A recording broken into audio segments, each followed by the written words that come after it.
Exit poll पर हमारा महामंथन लगातार मेहमानों के साथ जारी है और इस समय बारी है वाराणसी चलने की, जहां हमारे सहयोगी पूरी तरह से तैयार हैं। जया, तो ओवर टू वाराणसी। बिल्कुल ओवर टू वाराणसी होगा सर, सीधे वाराणसी हम चलेंगे, लेकिन उसके पहले क्योंकि 7वां और आखिरी चरण क्या हुआ इस चरण में, ये जरा जल्दी से एक नजर डाल लेते हैं। 7वें चरण के लिए वोट डाले गए हैं। शाम 5 बजे तक का जो मतदान प्रतिशत है वो 58.34% निकलकर आया है। ईवीएम में अब प्रत्याशियों के साथ साथ देश की किस्मत भी कैद हो चुकी है, लेकिन नजरें आप बनाकर रखिएगा क्योंकि अब से थोड़ी ही देर बाद एग्जिट पोल के नतीजे भी आने वाले हैं। 4 जून को हालांकि पूरी पिक्चर साफ हो जाएगी कि देश में किसकी सरकार बनने जा रही है, लेकिन एग्जिट पोल ये बताया जा रहा है कि काफी हद तक उस तस्वीर से मैच खाते हुए नजर आएंगे। 8,382 प्रत्याशी जिन्होंने लोकसभा का चुनाव लड़ा, और आज वाराणसी हाई प्रोफाइल सीट जहां से पीएम मोदी तीसरी बार चुनावी मैदान में उतरे, लेकिन इस बार लड़ाई हार जीत की नहीं बल्कि मार्जिन को लेकर है। 10 लाख का अंतर बीजेपी इस सीट पर लेकर चल रही है कि इस बार पीएम मोदी 10 लाख के अंतर से जीतेंगे। सीधे आलोक जी का हम रुख करते हैं, लखनऊ का हम रुख करते हैं। वाराणसी में इस वक्त वो मौजूद हैं। आलोक, क्या कुछ रहा? 6 बज चुके हैं, मतदान संपन्न हो चुका है। 5 बजे तक का मतदान प्रतिशत भी 58% के करीब आया, लेकिन वाराणसी की अगर हम बात करें, क्या देखा आपने? जितने लोगों से आपने बात की उनका एक ही कहना था, हम विकास को लेकर यहाँ पर वोट डालने आए हैं, हमने वाराणसी को बदलते हुए 10 सालों में देखा है, लेकिन आपने क्या देखा वो जरा आप बताइए। देखिए, बिल्कुल वाराणसी सीट की चर्चा इसलिए है क्योंकि प्रधानमंत्री नरेंद्र मोदी यहां से तीसरी बार उम्मीदवार हैं, और उत्तर प्रदेश में जिन 13 लोकसभा सीटों पर आज मतदान हो रहा था, अब 6 बज गया, मतदान समाप्त हो चुका है, उसका अगर पूरा ओवरऑल प्रतिशत की बात करें तो 54% के करीब 5 बजे तक का ये आंकड़ा है जो निर्वाचन आयोग ने जारी किया है। इसके अलावा अगर बनारस की बात करें तो 54.58% 5 बजे तक का आंकड़ा है। बाकी 6 बजे तक का भी आएगा तो हम जरूर दर्शकों को अपडेट करेंगे। लेकिन अगर वाराणसी की बात करें, हमने तमाम बूथों पर हम गए, लोगों से हमने बात की जो मतदान देकर बाहर आ रहे तमाम लोगों से, तो सबका यह कहना था कि हम जो है सांसद नहीं चुन रहे हैं, हम किसी सांसद को वोट नहीं दे रहे हैं, हम प्रधानमंत्री को वोट दे रहे हैं। तो कहीं ना कहीं उनको गर्व की एक अनुभूति होती थी। उन्होंने प्रधानमंत्री और खासकर केंद्र सरकार के कामों की जो है लिस्ट गिनाई, किस तरह से काशी को नया काशी बनाया गया, किस तरह से कॉरिडोर बना, काशी विश्वनाथ कॉरिडोर, किस तरह से घाटों का जीर्णोद्धार हुआ, किस तरह से और इंफ्रास्ट्रक्चर, चाहे वो सड़कें हो, चाहे वो एयरपोर्ट हो, चाहे वो कॉलेजेस हो, चाहे वो हॉस्पिटल्स हो, तो कुल मिलाकर लगातार वो इस चीज की जो है चर्चा कर रहे थे। इसके अलावा वो कह रहे थे कि वो और काम कर रहे हैं, तमाम जो है जनहित की योजनाएं चल रही हैं। और हाई प्रोफाइल सीट वाराणसी के साथ साथ अन्य भी कई सीटें थी उत्तर प्रदेश में जो लगातार चर्चा में थी। मिर्जापुर से अपना दल की मुखिया अनुप्रिया पटेल जो है वो मैदान में थी, एनडीए के सहयोगी हैं। इसके अलावा रवि किशन शुक्ला जो बीजेपी सांसद हैं, गोरखपुर से मुख्यमंत्री का क्षेत्र है, मुख्यमंत्री योगी आदित्यनाथ का, वहां से वो जो है बीजेपी के टिकट पर है रवि किशन। इसके अलावा अगर गाजीपुर की बात करें तो अफजाल अंसारी वहां से हैं, मुख्तार अंसारी के भाई हैं, इंडिया गठबंधन सपा के उम्मीदवार हैं, उनके खिलाफ बीजेपी ने पारसनाथ राय को टिकट दिया हुआ है। तो महाराजगंज से केंद्रीय वित्त राज्य मंत्री पंकज चौधरी बीजेपी के उम्मीदवार हैं। तो कई हाई प्रोफाइल सीटें जो है इस चरण में थीं, और इसीलिए पूरे दमखम के साथ इस चरण में भी प्रचार जारी रहा। जी आलोक, कन्नौज से अखिलेश यादव जी हैं, लखनऊ के शहजादे जिन्हें बीजेपी कहती है, और उनकी पत्नी डिम्पल भी चुनाव मैदान में है। और जो विश्लेषण हम देख पाए हैं अब तक उत्तर प्रदेश को लेकर, कि माना जा रहा है कि 14 ऐसी सीटें हैं वहां जहां पर टक्कर बीजेपी को मिल रही है। कहने वाले तो ये भी कहते हैं कि अमेठी में भी टक्कर है। तो क्या इस बार फिजा 2014 और 19 की तुलना में कुछ परिवर्तित दिख रही है, या ये सब अनुमान है जो जैसा होता है बीजेपी के आंधी में सब धरा रह जाएगा? शरद जी, बिल्कुल आपने एक बड़ी बात कही। हम लगातार कई क्षेत्रों में गए, हम अमेठी भी गए, रायबरेली भी गए, वाराणसी भी गए, इसके अलावा हम पूर्वांचल के इलाके में भी गए। तो हमने जो देखा, सबसे बड़ा अंतर ये समझ में आया कि 2014 और 2019 का चुनाव अलग था, एक मुद्दा अलग था, लेकिन इस चुनाव में हमने देखा कि कई मुद्दे चल रहे हैं। कई जगह लोगों ने प्रत्याशियों से नाराजगी की बात तो स्वीकार की, लेकिन प्रधानमंत्री और केंद्र सरकार से नाराजगी उन्होंने नहीं दिखाई। लेकिन प्रत्याशियों के बारे में जरूर उनका मत स्पष्ट था कि प्रत्याशी जो है मन मुताबिक नहीं है। तो ये भी एक फैक्टर काम कर रहा है कि लोग प्रत्याशियों से नाराज है। इसके अलावा भ्रष्टाचार और जो है बेरोजगारी, अग्निवीर, तमाम ऐसे मुद्दे थे जो लोगों की जुबान पर थे। महंगाई की भी चर्चा हो रही थी, लेकिन अगर महिलाओं की बात करें, महिला वोटर्स भी बहुत जो है मुखर होकर मतदान दे रही थी। वो कहीं ना कहीं जो है प्रधानमंत्री के कार्यों की सराहना कर रही थी, चाहे वो उज्ज्वला योजना हो, चाहे महिला सुरक्षा की अगर उत्तर प्रदेश के लिहाज से बात करें, कानून व्यवस्था की बात हो, तो ये रहा। लेकिन मुद्दे लगातार कई इसमें चल रहे थे, डाइवर्जन बहुत था। 2014-2019 की तरह बिल्कुल स्पष्ट नहीं था कि राष्ट्रवाद का मुद्दा है या एक जो है मुद्दा जिस पर चल रहा। संविधान की अगर हम बात करें तो संविधान की बात बहुत हुई इस चुनाव में, संविधान बचाने की, आरक्षण बचाने की, ये सब तमाम मुद्दे रहे जो लगातार चलते रहे। खटाखट फटाफट ये सब भी मुद्दे लगातार जो है चुनावी भाषणों में चलते रहे, जनता के बीच भी लगातार इनको लेकर चर्चा होती रही। अगर अमेठी की आप बात कर रहे थे तो अमेठी में भी कहीं ना कहीं हम लोगों ने जिस तरह से वहां पर लोगों से बात की, तो ये अंतिम समय तक ये सुनने में आ रहा था कि अमेठी भी अब एक तरफा नहीं है स्मृति ईरानी के लिए। वहीं दूसरी तरफ लोग कह रहे थे कि राहुल गांधी को कोई जो है समस्या नहीं होगी रायबरेली से, जिस तरह से प्रधानमंत्री नरेंद्र मोदी को बनारस में उनके लिए हार जीत कोई मुद्दा नहीं है।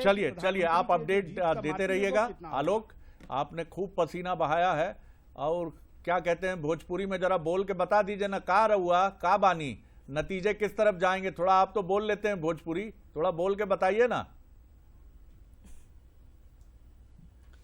देखल जाए शरद जी, अभी बतावल तो बड़ा तनी जल्दी हुई, एक खातिर इंतजार करे पड़े हमनी के 4 दिन का।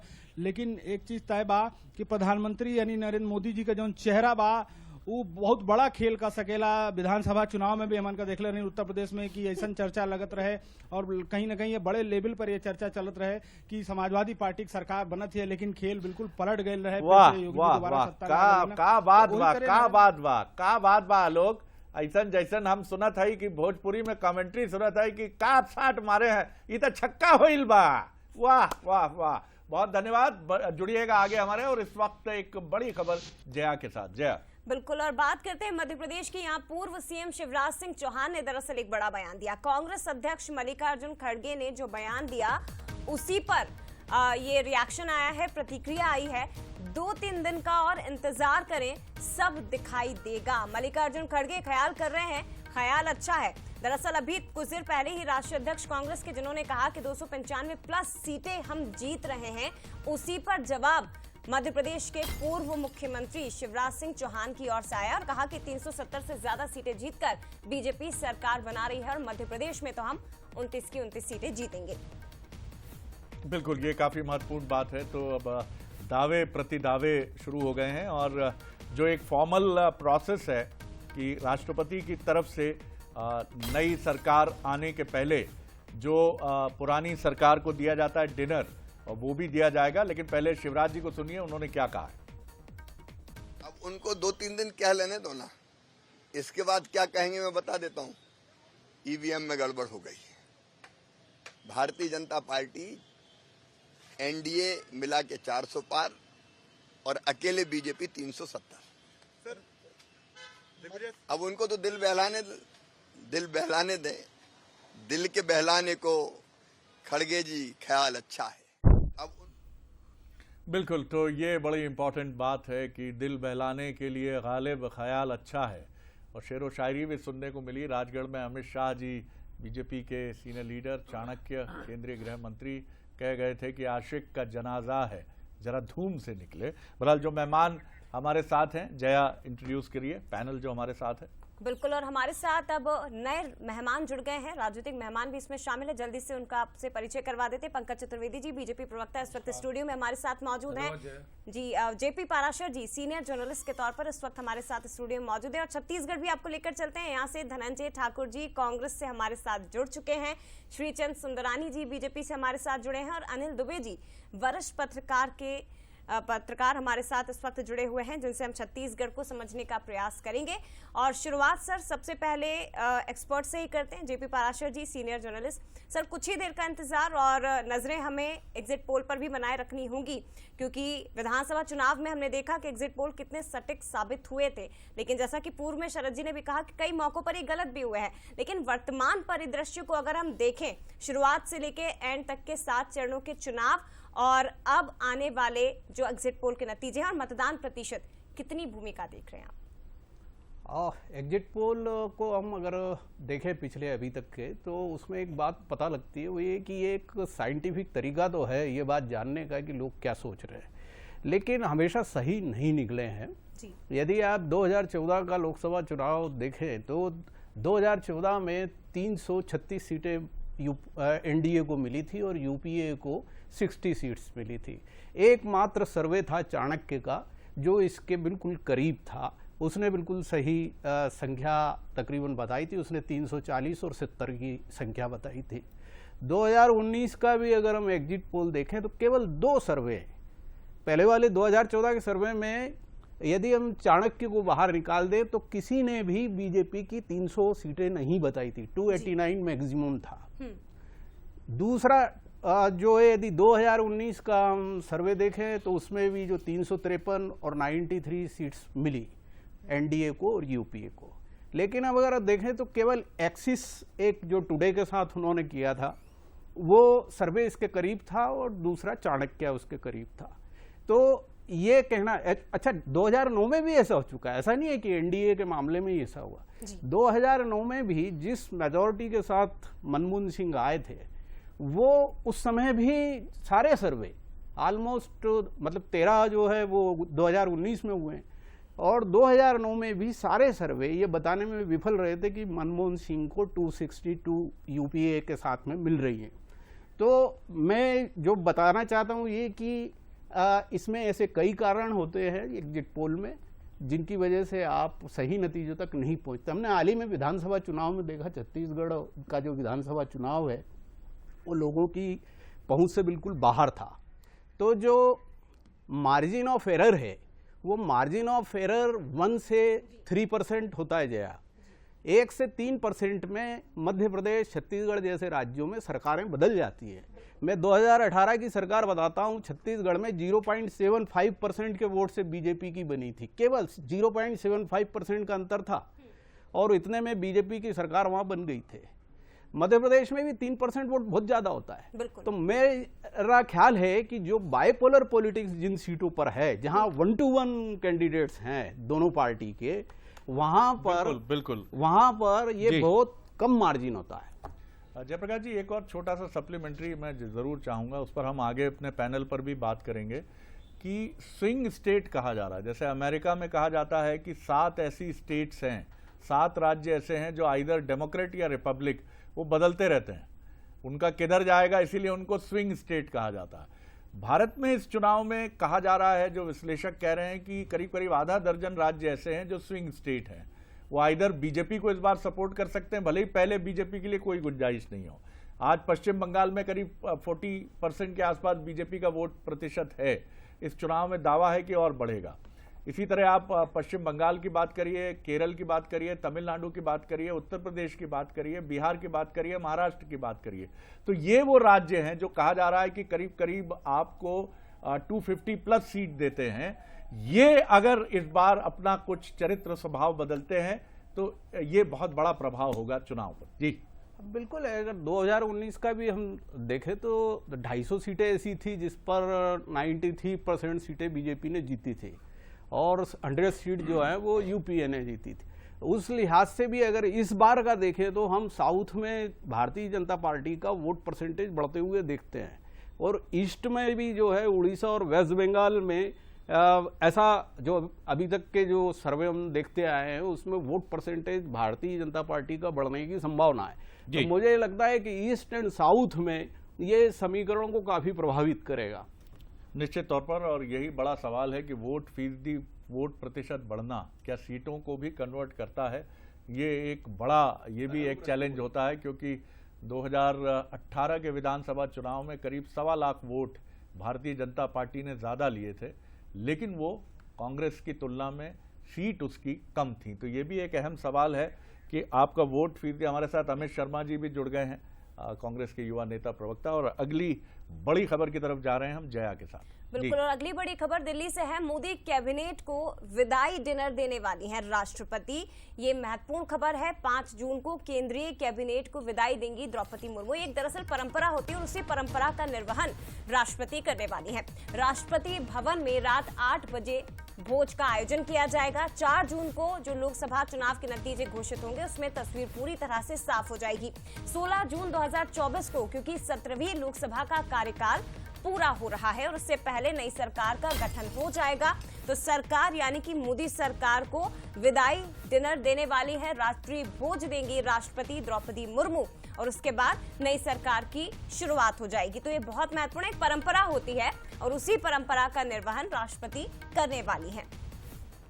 तो ये बड़ी बात है कि अब एक औपचारिक परंपरा जो रहती है उसका पालन करते हुए राष्ट्रपति द्रौपदी मुर्मू जी एक डिनर देंगी, जो कि एक परंपरा है, एक गुडविल जेस्चर है और फिर नई सरकार के लिए पेव द वे कि चलिए शुभकामनाएं नई सरकार के लिए। जी जया। निश्चित तौर पर। और चलिए अब आगे बढ़ते हैं, मेहमानों का रुख करते हैं। हमारे साथ इस वक्त अमित शर्मा जी भी कांग्रेस से जुड़ गए हैं, उनका भी एक बार स्वागत करते हैं। और पंकज जी, आपसे ओपनिंग रिमार्क अब, क्योंकि समाप्त हो चुका है आहुतियां लोकतंत्र के इस महापर्व में सभी मतदाताओं ने दे दी है। बीजेपी की ओर से तो एक बार फिर से वही दावा कि हम 400 पार करने वाले हैं, लेकिन बहुत महत्वपूर्ण दक्षिण के भी राज्य होंगे अगर आप 400 पार करना चाहते हैं। क्या देख रहे हैं इन चुनावों में आप? देखिए जय जी, पिछले चुनाव में जब 2019 का लोकसभा चुनाव था तो हमारा नारा था अब की बार 300 पार जी, और 303 सीटें भारतीय जनता पार्टी की, 353 सीटें एनडीए की और एनडीए प्लस, क्योंकि चुनाव के बाद बहुत सारे राजनीतिक दल थे जिन्होंने भारतीय जनता पार्टी एनडीए को सहयोग दिया, तो एनडीए प्लस 400 के पार था। तो अब निश्चित तौर पर इस योजना के तहत काम किया, जैसा जनता से आशीर्वाद और इसने मिला, फीडबैक मिला, तो भारतीय जनता पार्टी ने लक्ष्य तय किया अब की बार 400 पार, जिसमें 370 सीटें भारतीय जनता पार्टी की। और 370 सीट इस बात का प्रतीक कि भारतीय जनता पार्टी ने जिस प्रकार का एक अभिशाप पिछली सरकारों के कारण इस देश के साथ धारा 370 का उल्लेख है मेरा, उसको मिटाने का, उससे मुक्ति दिलाने का। और जब भी 370 की बात होती जया तो कहते थे 370 ना बाबा छूना मत, बवाल हो जाएगा, दंगा हो जाएगा, बट जाएगा, आग लग जाएगी, युद्ध हो जाएगा। आज 2019 से लेकर 2024 तक आ गए, लगभग 5 वर्ष पूर्ण हो जाएंगे 370 के समापन को, और इसी कश्मीर में इस बार के लोकसभा चुनाव में सबसे ज्यादा वोटिंग हुई है। लेकिन मल्लिकार्जुन खड़गे जी कह रहे हैं कि 290 प्लस 295 प्लस। जया जी, वो तो 543 में से 550 जी बोल सकते हैं 4 जून तक। लोकतंत्र है ना भाई, डेमोक्रेसी है, सबको अधिकार है, सबको अधिकार है शरद जी। अच्छा, कोई शरद जी परिणाम के पहले पराजय स्वीकार करेगा क्या? खड़गे जी को भी पता है, राहुल जी को भी पता है, सोनिया जी को भी पता है, प्रियंका जी को भी पता है, सबको पता है। आप और हम भी स्कूल में नतीजे आने के पहले तक क्या बोलते थे? फर्स्ट डिवीजन पक्की है, आने वाली है मेरी। तो सर वही स्थिति, सर बिल्कुल आपने ठीक कहा कि कुछ वैसी स्थिति कांग्रेस पार्टी की, और मैं कोई अहंकार अभिमान की बात नहीं कर रहा, पर जैसा प्रतिशत धरातल पर सर, आप इस देश जयप्रकाश जी कुछ ऐड ऑन करना चाह रहे हैं। पंकज जी ठीक कह रहे हैं। दरअसल दोनों सभी दलों को जितनी सीटों पर चुनाव लड़े उतनी सीटें बोलना चाहिए। अब कांग्रेस पार्टी जयप्रकाश जी लड़ी 272 से कम, भाजपा लड़ी 428 पर जी, एनडीए 543 पर कांग्रेस पार्टी कह रही है कितने भी 200-300 कितनी सीटें। मल्लिकार्जुन जी बोल रहे थे, बहुत आदर उनका, सीनियर नेता हमारे देश के, बड़ा लंबा उनका तजुर्बा है। असल में क्या पंकज जी, ये बीजेपी से सीख और सबक लिया है कि आप कई बार बिना जो चुनाव जीते हैं आपके टिकट पे उनको भी ले आते हैं आप, तो दूसरी पार्टियां भी कुछ वही रास्ता ढूंढ रही हैं कि देखिए शरद जी, पोस्ट पोल अलायंस इस डेमोक्रेटिक प्रोसेस का, इस लोकतंत्र की हिस्सा का प्रक्रिया का एक भाग है, और वो लोकतांत्रिक प्रक्रिया के तहत होता है। तो मुझे ऐसा लगता है कि कांग्रेस पार्टी के जो विषय वस्तु थे शरद जी, हमने तो जनवरी में जब मोदी जी ने राष्ट्रीय अधिवेशन किया तभी ऐलान कर दिया था कि बीजेपी के एनडीए के सारे प्रत्याशी घोषित, नाम कमल, पहचान कमल, निशान कमल, इस भाव से मैदान में थे। कौन उसका प्रतिनिधि होगा द्वितीय, और अब की बार 400 पार। जी पंकज जी, छत्तीसगढ़ चलता हूँ, मेहमान इंतजार करें। धनंजय जी, पहला क्विक रिएक्शन आपका। मल्लिकार्जुन खड़गे जी खम ठोक रहे हैं, 290 प्लस, शुभकामनाएं उनको भी हैं, बीजेपी को भी हैं, जब तक नतीजे नहीं है 4 जून के पहले। हालांकि अभी एग्जिट पोल काफी एग्जैक्ट पिक्चर प्रस्तुत करने की बात दावे के साथ सामने होंगे, लेकिन आपका पहला रिएक्शन, फिर सुंदरानी सर की तरफ चलूंगा मैं। जी 4 जून को ये देश जो है मोदी जी के सरकार के प्रकोप से, मोदी जी की सरकार के अत्याचार के, मोदी सरकार के महंगाई से, बेरोजगारी से मुक्त होने जा रही है। 4 जून जो है इतिहास में लिखा जाएगा मोदी मुक्ति दिवस के रूप में। अभी पंकज जी को मैं सुन रहा था, अच्छी बात कर रहे थे, वरिष्ठ नेता हैं, आदरणीय हैं, कह रहे थे कि कांग्रेस पार्टी जो है 300 सीटों पे प्रत्याशी खड़ा नहीं कर पाई है। अरे भैया थोड़ा पढ़ लिख लीजिए ना, 320 सीटों पे कांग्रेस के प्रत्याशी हैं, पहली बात। दूसरी बात, जो भारतीय जनता पार्टी जिनके पास 400 के प्रत्याशी खुद के नहीं रहे हैं, 116 प्रत्याशी दूसरे टीम से लेकर आए हैं, वो कहते हैं कि 400 पार कर लेंगे। अरे भैया 116 आप जो लेके आए हो ना दूसरे दल से, आपके भाजपा कार्यकर्ता और नेता ही उसको हरा रहे हैं। और 300 पार बहुत दूर की बात है, 220 और 180। और मैं तो कहूंगा कि जैसा सोशल मीडिया में चल रहा है ना, चार को जरूर रखना शरद जी, नरेंद्र मोदी जी ये पैनल चार मित्र 4 का पैनल जरूर रखना आप। शरद जी आग्रह, मेरी प्रार्थना, मैं भी प्रयास करूंगा कि 4 को हम दोनों मित्र जरूर बैठे डिबेट में। सर रहिएगा 4 को मेरे साथ, प्रार्थना है आपसे। नहीं, हम इसका विशेष ध्यान रखेंगे। प्रार्थना है प्रभु, 4 को रहिएगा जी, 4 को रहिएगा मेरे साथ। 400 प्रत्याशी नहीं है, वो 400 का दावा कर रहे हैं। चलिए 116 जो उम्मीदवार दूसरे दल से लाए हैं ना, उसको भाजपा मेरी प्रभु एक ही प्रार्थना है, आप 4 तारीख को जरूर रहना डिबेट में मेरे साथ। मैं भोपाल से रहूंगा, आप रायपुर से जुड़िएगा, आनंद आएगा। आपको शुभकामनाएं हम भी देंगे, आप भी हमको शुभकामनाएं नहीं, आपकी शुभकामनाओं का आभार। मैं लड्डू खिलाऊंगा आपको मोदी जी की जीत के। 4 जून इतिहास में मोदी मुक्ति दिवस के रूप में लिखा जाएगा। शुभकामनाएं दोनों को हैं और दोनों की तरफ से लड्डू की तैयारी है। यहाँ धनंजय जी, मध्य प्रदेश कांग्रेस ने तो वो अमिताभ बच्चन ही कॉन्फिडेंस दिखाया कि ये एम्बुलेंस लेकर आए हैं हम, और अभी तुम्हारी पिटाई के बाद इस एम्बुलेंस में डाल के ले जाएंगे। तो उन्होंने तो ये भी घोषणा कर दी है कि लड्डू का ऑर्डर कर दिया है और जश्न की तैयारी कर दी है 4 जून के लिए। सुंदरानी साहब काफी गंभीर हैं और अनिल जी भी बहुत गंभीर हैं। थोड़ा सा मुस्कुराएंगे तो हम लोग भी आश्वस्त होंगे, नहीं तो एग्जिट पोल को लेकर हमारे मन में ऐसा लगा कि पता नहीं क्या पिक्चर आने वाली है। जी सुंदरानी जी, आपका टिप्पणी, फिर अनिल जी की तरफ चलूंगा मैं। जी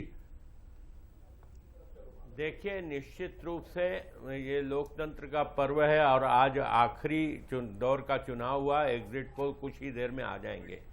हमारी पार्टी 400 पार एनडीए और 370 पार भारतीय जनता पार्टी निश्चित रूप से अपने लक्ष्य को प्राप्त करेगी। ये इंडिया गठबंधन के जितने भी नेता, चाहे खड़गे जी हों चाहे धनंजय जी हों, ये जितनी भी बात कर लें, वास्तविकता की धरातल से परे ये भी जानते हैं, इनके गठबंधन के नेता भी जानते हैं। जब खड़गे जी बोल रहे थे, मैं उन्हें सुन रहा था, उनके चेहरे की हवाइयां बता रही थी कि वो पिछले इतिहास को भी नहीं दोहराएंगे।